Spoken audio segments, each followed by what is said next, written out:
Kekayaan senilai lebih dari 17 miliar dolar Amerika Serikat kini diperebutkan pasca mendengar orang nomor satu di Arab Saudi, King Salman bin Abdulaziz Al Saud dikabarkan jatuh sakit. Siapakah sang penerus tahta? Akan kami ulas dalam Prahara Keluarga Kerajaan Saudi. Kita langsung lihat slide yang pertama.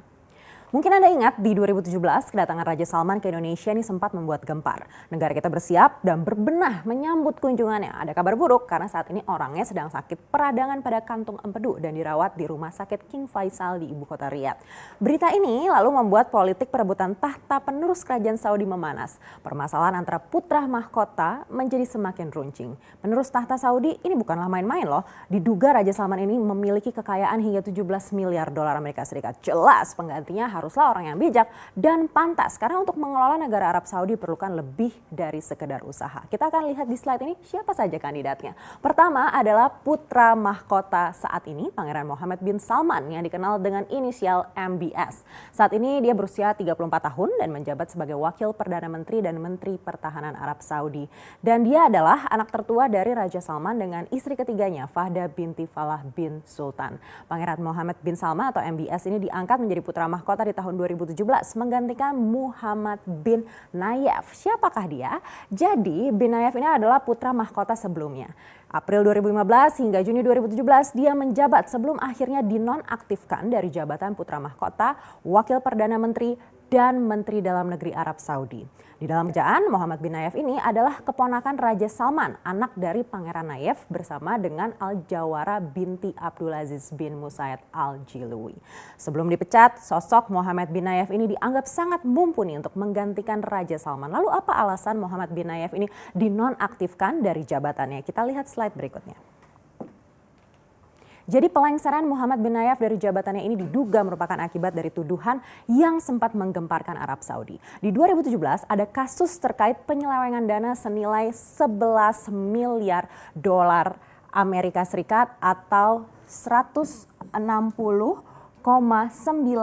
triliun rupiah. Ini dilakukan oleh mantan pejabat intelijen Sa'ad Al-Jabri. Dan Al-Jabri ini ternyata merupakan ajudan Muhammad bin Nayef ketika menjabat sebagai Menteri Dalam Negeri. Saat ini Al-Jabri diasingkan di Kanada akibat tuduhan tersebut meskipun pihaknya sudah membantah hal ini.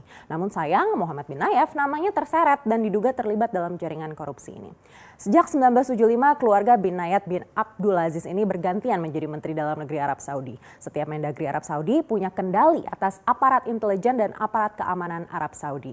Inilah yang membuat Muhammad bin Nayef masih menjadi ancaman bagi putra mahkota yang menjabat saat ini, yaitu MBS. Tapi MBS juga bukannya bersih dari tuduhan. Semasa menjabat banyak tuduhan yang juga dilemparkan kepadanya. Apa saja? Kita akan lihat slide berikut ini. Beberapa bulan setelah diangkat menjadi putra mahkota, tepatnya di November 2017, MBS memerintahkan penahanan 200 orang pangeran tanpa tuduhan apapun. Penahanan ini disebutnya sebagai langkah anti korupsi, tapi di sisi lain dianggap sebagai langkah netralisir dari penentang.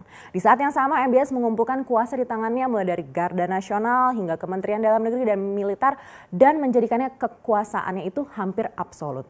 Lalu berikutnya di 2018, kalau Anda ingat, ada kasus pembunuhan salah satu jurnalis paling terkemuka di Timur Tengah yaitu Jamal Khashoggi. Ini juga diduga berkaitan erat dengan kepentingan MBS. Khashoggi ini dikenal sebagai pengkritik MBS yang cukup tajam di kolom Washington Post dan tengah merencanakan kampanye kebebasan berbicara di dunia Arab. Tak sampai berhasil dengan kampanyenya, di Oktober 2018, Khashoggi diduga dimutilasi dan jenazahnya tidak ditemukan. Kematian Khashoggi ini menarik perhatian dunia dan menjadi skandal internasional. Lalu berikutnya juga tentang pembangkang. Ini MBS dikenal tidak menyukai pembangkang. Bukan karena pembangkang membawa perubahan, tapi MBS ini maunya perubahan itu berasal dari dirinya. Salah satunya adalah Lojan Al-Hatlul yang ditahan akibat berkampanye agar perempuan dibolehkan mengemudi dan pelonggaran aturan bepergian untuk perempuan. Lojan ditangkap dan diduga disiksa di penjara.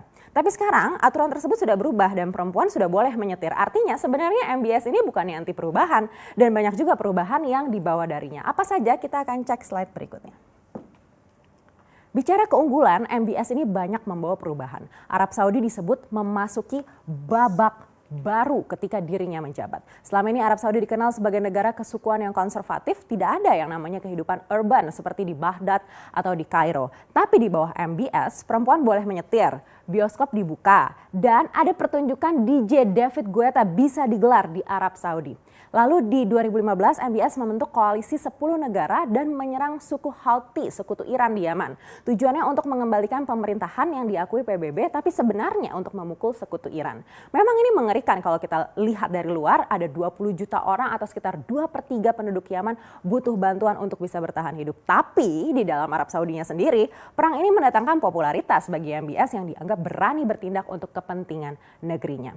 Berikutnya, MBS juga dikenal mengembangkan ekonomi non-minyak, mengubah Arab Saudi menjadi negara investor dan menyediakan lapangan kerja. Dia juga mengembangkan visi di 2030, salah satunya adalah NEOM atau Neo Mustaqbal alias masa depan baru yang merupakan proyek kota baru senilai 500 miliar dolar Amerika Serikat di kawasan seluas 26.000 km persegi. NEOM ini direncanakan akan dilengkapi dengan drone, mobil tanpa pengemudi, robot, dan kecerdasan buatan lainnya yang digerakkan tenaga surya dan bioteknologi. Selain aksi tersebut, MBS juga dikenal sebagai putra bangsa karena memilih untuk kuliah di dalam negeri ketika dia punya banyak pilihan dan juga tidak berpoligami meskipun diperbolehkan oleh hukum di Arab Saudi. Di sisi lain, Mohammed bin Nayef juga punya kelebihan. Nayef ketika menjabat dikenal baik dalam mengendalikan pasukan keamanan negara. Nayef juga disukai oleh Amerika Serikat karena komitmennya adalah mengotaki langkah anti teror terhadap Al-Qaeda. Selain itu dirinya juga dikenal baik dalam mengembangkan hubungan dengan agen intelijen di negara-negara barat dan juga populer di kalangan konservatif. Memang penting bagi pemimpin Saudi ini untuk tahu keberpihakan pimpinan Amerika Serikat. Sepenting apa sih? Kita akan cek pengaruhnya di slide berikutnya. Pimpinan Amerika Serikat memang dikenal penting karena bisa menentukan arah kebijakan di Timur Tengah. Alasannya sederhana, kepentingan ekonomi politik antar negara. Sebagai negara adidaya, Amerika Serikat ini jelas punya kekuatan itu. Arab Saudi juga dikenal dengan ambisi politiknya di Timur Tengah. Ini pun mendapat dukungan dari Amerika Serikat dengan serangkaian perang di Suriah dan juga Yaman. Sehingga pergantian Presiden Amerika Serikat ini selalu menjadi faktor perubahan cuaca politik di Timur Tengah. Lalu kemana arah suara Trump di Timur Tengah? Donald Trump secara terbuka ini menyuarakan dukungannya untuk MBS alias Mohammed bin Salman. Ini yang menjadi pertimbangan juga bagi MBS karena melihat kondisi Amerika Serikat saat ini, probabilitas Trump untuk kembali menjadi orang nomor 1 di AS pada pemilu November nanti ini semakin tipis dan jelas ini akan membahayakan kepemimpinannya di Arab Saudi. Sedangkan saingan Trump, Joe Biden, ini mengaku akan mengambil sikap lebih keras pada MBS dan menyelidiki kematian Jamal Khashoggi yang diduga terkait dengan MBS. Biden juga sempat menyebut akan mengakhiri penjualan senjata ke Saudi. Ini menjadi peluang artinya untuk bin Nayef. Beberapa saat terakhir terlihat di Twitter Mohammed bin Nayef ini kembali diserang dengan tuduhan terkait Al-Jabri yang sudah saya jelaskan di slide sebelumnya. Memang di Arab Saudi, Twitter menjadi alat pengalihan opini yang penting. Dan dengan keterpurukan Trump dalam sejumlah polling di Amerika Serikat ini membuat putra mahkota saat ini semakin panik dan diduga akan mempercepat kampanye untuk menggiring opini publik akan bin Nayef. Memang seru sekali, ini seperti serial Game of Thrones di kehidupan nyata. Kita tunggu ya nanti seperti apa kelanjutannya.